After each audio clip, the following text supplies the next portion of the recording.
Good morning students. 10th standard social science history unit 3. The lesson name is World War II. நம்ம ஏற்கனவே இந்த World War IIல இருந்து 2 marks questions பார்த்திருக்கோம். ஆனா இப்ப நம்ம பார்க்க போறது டீடைல்டா பார்க்க போறோம். இதுல first question detail பாத்தீங்கன்னா analyze the effects of the World War II. அதாவது இரண்டாம் உலக போரினுடைய எஃபெக்ட்ஸ்னா விளைவுகளை அனலைஸ் பண்றோம் நம்ம. இதுல ஃபர்ஸ்ட் பாயிண்ட் பாத்தீங்கன்னா world war II changed the world in fundamental ways. இரண்டாம் உலக போர் உலகத்தையே ஒரு அடிப்படையான காரணங்களுக்காக மாற்றத்தை கொண்டு வந்திருக்கு. அதாவது அடிப்படை விஷயங்களை ஒரு பெரிய மாற்றத்தை இரண்டாம் உலக போர் கொண்டு வந்திருக்குன்றத இதுல மென்ஷன் பண்றாங்க. இங்க பாருங்க, இதெல்லாம் செகண்ட் வேர்ல்டு வார் நடக்கும் பொழுது நடைபெற்ற சண்டைகள். நெக்ஸ்ட் பாத்தீங்கன்னா the world was polarized into two main blocks. இந்த உலகம் இரண்டு துருவங்களாக பிரிந்ததுன்னு சொல்றாங்க. The two blocks were led by superpowers wise. அதாவது இந்த ரெண்டு துருவங்களும் இரண்டு பிரிவினையும் ரெண்டு முக்கியமான சூப்பர் பவர் சக்தி வாய்ந்த கண்ட்ரிகளுடைய கண்ட்ரோல்ல இருந்துச்சு. ஒன்னு பாத்தீங்கன்னா USA, United States of America. இன்னொன்னு பாத்தீங்கன்னா USSR, அதாவது Union of Soviet Socialist Republics. இததான் USSR சொல்றாங்க, ரஷ்யால இருக்குது. நெக்ஸ்ட் பாத்தீங்கன்னா Europe was divided into two. Europe continent ரெண்டு பகுதியை பிரியுது. இதுதான் யூரோப்பு கான்டினென்ட். எல்லோ கலர்ல இருக்கிறது பாருங்க ஒரு பகுதியாகும், ரெட் கலர்ல இருக்கிறது ஒரு பகுதியாகும். இப்ப இந்த எல்லோ கலர்ல இருக்கிறது எல்லாமே கம்யூனிஸ்ட் கண்ட்ரிஸ், இப்ப ரெட் கலர்ல இருக்கிறது எல்லாம் நான் கம்யூனிஸ்ட் கண்ட்ரிஸ். இந்த மாதிரி யூரோப்பு ரெண்டு வகையா பிரியுது. நெக்ஸ்ட் பாத்தீங்கன்னா நியூக்ளியர் ப்ரொலிஃபரேஷன், அதாவது சக்தி மிகுந்த அணு ஆயுதங்களினுடைய பரவல், அதுதான் proliferation சொல்றாங்க. The United States and the Soviet Union entered into a race to have more nuclear powered weapons. அதாவது சக்தி மிகுந்த அதிகமான அணு ஆயுதங்களை சேகரிப்பதா இருந்தாலும் சரி, அல்லது பெறுதலாக இருந்தாலும் சரி, அல்லது ப்ரொடியூஸ் பண்றதாக இருந்தாலும் சரி, யுனைடெட் ஸ்டேட்ஸும் சோவியத் யூனியனும் போட்டி போட்டுக்கிட்டு இந்த காரியத்துல இறங்கி இருக்காங்க. அணு ஆயுதங்களை சேர்த்து வைக்கிறது இல்லது அணு ஆயுதங்களை ப்ரொடியூஸ் பண்ற இந்த போட்டியில ரெண்டு நாடுகளும் இறங்கி இருக்கு. நெக்ஸ்ட் பாத்தீங்கன்னா நியூக்ளியர் ப்ரொலிஃபரேஷன், அதே ஹெட்டிங்ல they built a large stockpiles of such weapons.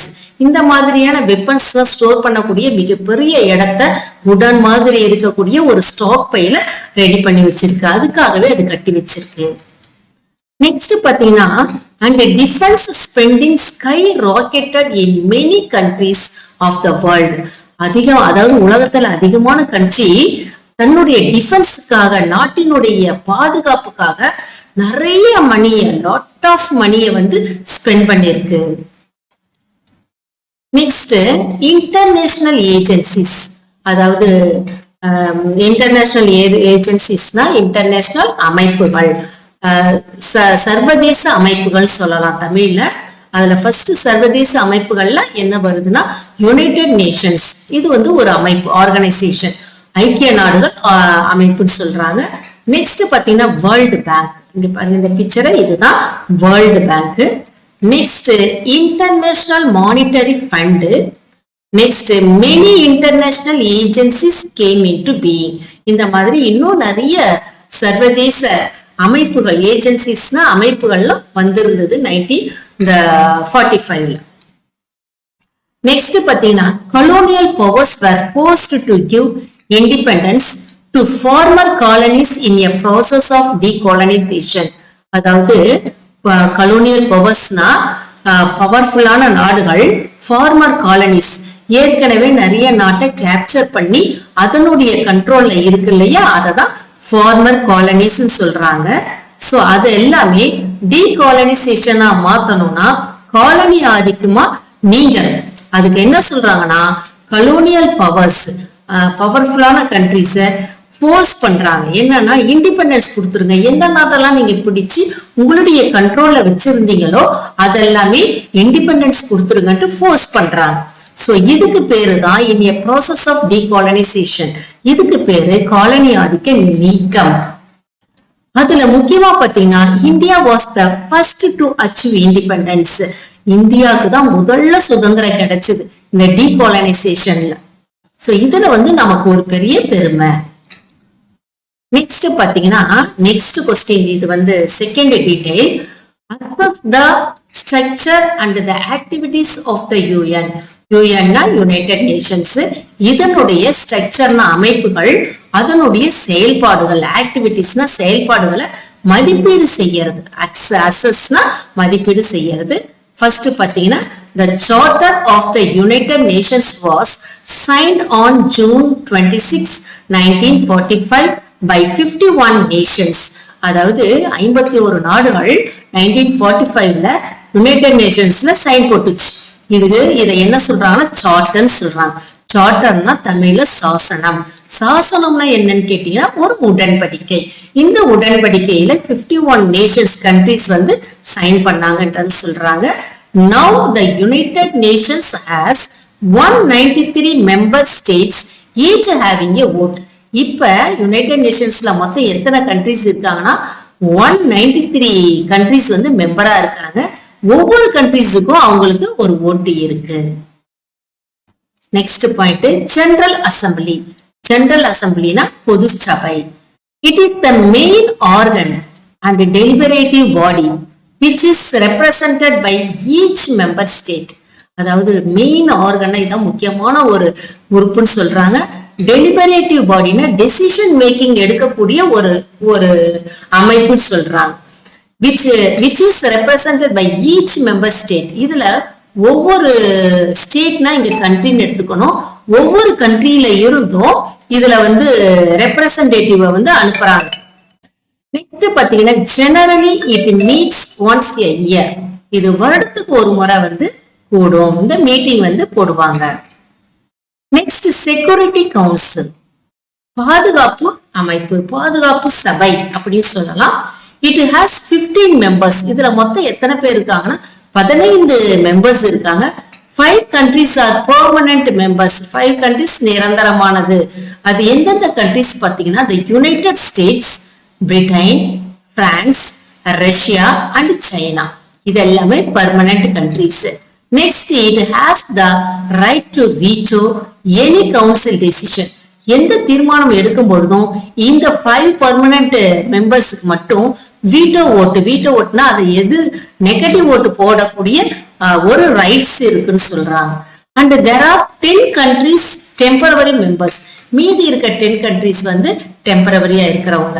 So இதனுடைய மேஜர் இஷ்யூஸ், அதாவது இதனுடைய ஃபங்க்ஷன் என்னன்னு பாத்தீங்கன்னா, ஆக்டிவிட்டிஸ் என்னன்னு பாத்தீங்கன்னா, major issues and conflicts are discussed. முக்கியமான பிரச்சனைகள், அதுக்கப்புறம் ஏதாவது முரண்பாடுகள் இருந்தா இந்த செக்யூரிட்டி கவுன்சில்ல டிஸ்கஸ் பண்ணி அதுக்கு ஒரு தீர்மானம் எடுப்பாங்க. நெக்ஸ்ட் பாத்தீங்கன்னா அட்மினிஸ்ட்ரேட்டிவ் ஸ்ட்ரக்சர், நிர்வாக அமைப்பு. The executive wing is the UN Secretariat. அதாவது முக்கியமான யுனைடெட் நேஷனுடைய செயலகமே எதுதான், செயல்படுத்தக்கூடிய அந்த சிஸ்டம் ஃபுல்லா எது பார்த்தீங்கன்னா அட்மினிஸ்ட்ரேட்டிவ் ஸ்ட்ரக்சர் தான். ஸோ இதை தான் யுனைடெட் நேஷனுடைய செயலகம் சொல்றாங்க. ஒரு முக்கியமான ஒரு அமைப்பு. It is headed by the secretary general. இது செக்ரட்டரி ஜெனரலால இது தலைமை தாங்கப்படுகிறது. The International Court of Justice, அடுத்தது சர்வதேச நீதிமன்றம். It headquartered at the Hague in Holland. Holland எங்க இருக்கு பாருங்க, இங்க இருக்கு பாருங்க, யூரோப் மேப்ல ரெட் கலர்ல இருக்கு இல்லையா, இதுதான் ஹாலந்து. இங்கதான் இந்த ஹேக்ன்ற இடத்துல இந்த இன்டர்நேஷனல் கோர்ட் கீழே இருக்கு பாருங்க, இன்டர்நேஷனல் கோர்ட் ஆஃப் ஜஸ்டிஸ் போட்டிருக்கு பாருங்க, இதுதான் அதனுடைய அந்த இமேஜ் இந்த இடத்துல இருக்கு. அதனுடைய இன்னர் பார்ட்ஸ் தான் இங்க கொடுத்துருக்காங்க. உள்ளார அந்த இன்டர்நேஷனல் கோர்ட்டுக்குள்ளார எப்படி இருக்குன்றதுக்கான இமேஜ். அடுத்தது பாத்தீங்கன்னா it is the judicial wing of the United Nations. United நேஷன்னா ஐக்கிய சபையினுடைய அமைப்பினுடைய ஒரு ஒரு அங்கம் தான் நீதித்துறைன்றாங்க. நெக்ஸ்ட் பாத்தீங்கன்னா the economic and social council, பொருளாதார சமூக சபை. இதனுடைய முக்கியமான பணி என்னன்னு பாத்தீங்கன்னா it is responsible for coordinating all the economic and social work of the United Nations. அதாவது யுனைடெட் நேஷன் ஐக்கிய சபையினுடைய அந்த பொருளாதார சமூக செயல்பாடுகள் எல்லாம் கோஆர்டினேட் பண்றது, ஒருங்கிணைக்கிறது தான் இதனுடைய வேலை. எக்கனாமிக் அண்ட் சோசியல் இதனுடைய வேலையா இருக்கு. நெக்ஸ்ட் பாத்தீங்கன்னா other important organs. Other important organs of the UN, அதாவது ஐக்கிய நாட்டு சபையினுடைய அடுத்த முக்கியமான அமைப்புகள் என்னன்னு பாத்தீங்கன்னா ஃபுட் அண்ட் அக்ரிகல்ச்சரல் ஆர்கனைசேஷன். அதனுடைய ஷார்ட் ஃபார்ம் வந்து FAO. எந்த கண்ட்ரிஸ்க்குலாம் ஃபுட் இல்லையோ இவங்க சப்ளை பண்ணுவாங்க, இந்த அமைப்பு வந்து சப்ளை பண்ணுவாங்க. Next world health organisation. இவங்க இந்த அமைப்பினுடைய WHO ஆர்கனைசேஷனுடைய செயல்பாடுகள் என்னன்னா எல்லா கண்ட்ரிஸும் ஹெல்த்தா வச்சுக்கிறது தான் இவங்களுடைய செயல்பாடுகள். யுனெஸ்கோனுடைய எக்ஸ்பிளனேஷன் என்னன்னா யுஎன்னா United Nation educational, educational scientific and cultural organisation. இவங்க வந்து சயின்டிபிக் ரிசர்ச் பண்றவங்களுக்கு எல்லாம் ஹெல்ப் பண்றவங்க. நெக்ஸ்ட் பாத்தீங்கன்னா யூனிசெஃப்னா யுனைடெட் நேஷன்ஸ் இன்டர்நேஷனல் சில்ட்ரன்ஸ் ஃபண்டுன்னு அர்த்தம். ஸோ இது குழந்தைகளுக்கு இவங்க நிதி ஒதுக்கீடு செய்யக்கூடிய ஒரு அமைப்பு. அண்ட் த UNDP அப்படின்னா யுனைடெட் நேஷன்ஸ் டெவலப்மெண்ட் ப்ரோக்ராம். ஐக்கிய நாடுகள் வந்து டெவலப்மெண்ட் ப்ரோக்ராம்னா மேம்பாட்டு திட்டங்களை வகுக்கக்கூடிய ஒரு அமைப்பு. இத ஷார்ட்டா கூட ஸ்லோ லேர்னர்ஸ் எழுதலாம். ஃபுல்லா உங்களால எழுத முடியலன்னா FAO ஃபுட் அக்ரிகல்ச்சரல் ஆர்கனைசேஷன் உங்களுக்கு தெரியும். WHO world health organisation. So ஃபுல்லா உங்களுக்கு எழுத தெரியல, ஸ்பெல்லிங் மிஸ்டேக் வருதுன்னா ஷார்ட்டா FAO, WHO, UNESCO, UNICEF and the UNDP இப்படியும் நீங்க எழுதலாம் ஹெட்டிங் போட்டு. நெக்ஸ்ட் பாத்தீங்கன்னா ஆக்டிவிட்டிஸ் ஆஃப் த UN, அதாவது யுனைடெட் நேஷனுடைய செயல்பாடுகள் என்ன அப்படின்னு பாத்தீங்கன்னா in 1960 the UN deal with decolonization issues. ஏற்கனவே டீகாலனைசேஷன்னா காலனி ஆதிக்க நீக்கம், அதனுடைய பிரச்சனைகளை இது டீல் பண்ணியிருக்கு 1960ல. என்னென்னு பாத்தீங்கன்னா ஃபர்ஸ்ட் ஹியூமன் ரைட்ஸ், மனித உரிமை. இந்த பிக்சரை பாருங்க, மனித உரிமைக்காக அது போராடி இருக்கு. நெக்ஸ்ட் பாத்தீங்கன்னா த ப்ராப்ளம்ஸ் ஆஃப் ரெஃப்யூஜஸ், அகதிகளா ஒரு நாட்டுல இருந்து இன்னொரு நாட்டுக்கு வர்றாங்க இல்லையா, கடல் வழியாகவோ அல்லது வேற வழியாகவோ விமானத்து மூலமாகவோ எப்படியோ வர்றாங்க இல்லையா, அவங்களுக்கு அடைக்கலம் கொடுக்கறது, அவங்கள பாதுகாக்கிறது. சோ இந்த மாதிரியான வேலைகள்லாம் அது செய்யுது. நெக்ஸ்ட் பாத்தீங்கன்னா கிளைமேட்டிக் சேஞ்சஸ், கிளைமேட்டால வரக்கூடிய ஆபத்துக்கள், விபத்துக்கள், ஸோ கிளைமேட்டிக்கால வரக்கூடிய டிசாஸ்டர்ஸ், ஸோ இதுக்காக ஃபண்டு வந்து அலாட் பண்றாங்க. ஜெண்டர் ஈக்வாலிட்டி, பாலின ஒற்றுமை, புரியுதா, சமம், பாலின சமத்துக்காக இவங்க என்ன பண்றாங்க, போராடுறாங்க, நிதியும் அலாட் பண்றாங்க.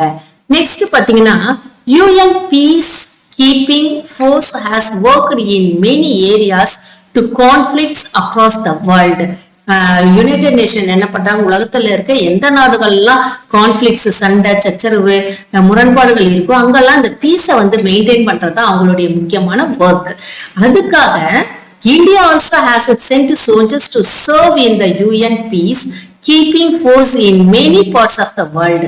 அதுக்காக இந்தியா என்ன பண்ணுது, தன்னுடைய சோல்ஜர்ஸ், நம்ம நாட்டு மிலிட்டரியையும் அவங்களுக்கு ஹெல்ப் பண்றதுக்காக இந்த பீஸை மெயின்டைன், உலகத்துல பீஸை மெயின்டைன் பண்றதுக்காக நம்மளுடைய சோல்ஜர்ஸையும் அனுப்பி வச்சிருக்காங்க. ஸ்டூடெண்ட்ஸ், நெக்ஸ்ட் லெசனை நெக்ஸ்ட் வீடியோல பார்க்கலாம்.